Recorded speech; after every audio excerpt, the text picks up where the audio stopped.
नमस्कार प्रेक्षकांनो, जुळली गाठ ग या मालिकेच्या आजच्या जबरदस्त भागामध्ये आपल्याला खूपच थरारक ट्विस्ट पाहायला मिळतो, ज्याच्यामध्ये दामिनीला आता घामच फुटलाय। दामिनीच्या हाताला प्रेक्षकांनो असा एक पेपर लागलाय, ज्या पेपरमध्ये डायरेक्ट मधुसूदनची हत्या दामिनी मुजुमदार यांनी केली अशी बातमी मात्र छापून आली।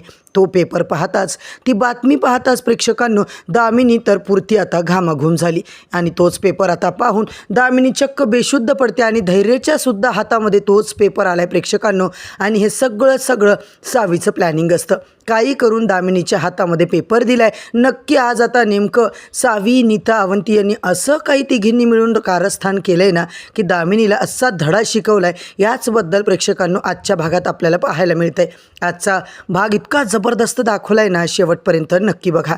चॅनलवरती नवीन असाल तर चॅनलला सबस्क्राईब करा, व्हिडिओला लाईक करा। इकडे मात्र काही करून दामिनीला भीती दाखवण्याचा त्यांचा जो कार्यक्रम आहे तो मात्र सक्सेसफुल झालाय। तो जो पेपर असतो तो मात्र आता इकडून बदलला जातो। पेपर बरोबर नीताच्या हातामध्ये येतो आणि सावी, नीता जेव्हा किचनमध्ये येतात, सावी मात्र आता नीता वहिनीला बोलते, वहिनी आता काय करायचं पुढे? नीता बोलते, हे बघ आत्ताच्या आत्ता या पेपरला गॅसवर जाळून टाकू आपण।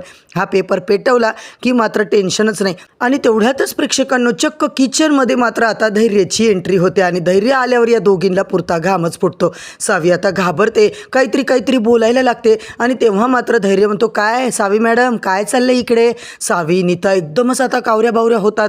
आता खरंच आता धैर्याला या दोघी काय उत्तर देणार, नेमकं आता काय घडणार आहे, दामिनी कशी पकडल्या जाणार आहे, हे सगळं आपल्याला आजच्या भागातच पाहायला मिळणार आहे। तर मंडळी आजचा भाग एकदम मस्त आहे, शेवटपर्यंत नक्की बघा। आजच्या भागाच्या सुरुवातीलाच आपण काय पाहतोय, किचनमध्ये आता धैर्य सावीचा पिठासोबत रोमांस चाललेला असतो। तेवढ्यात मात्र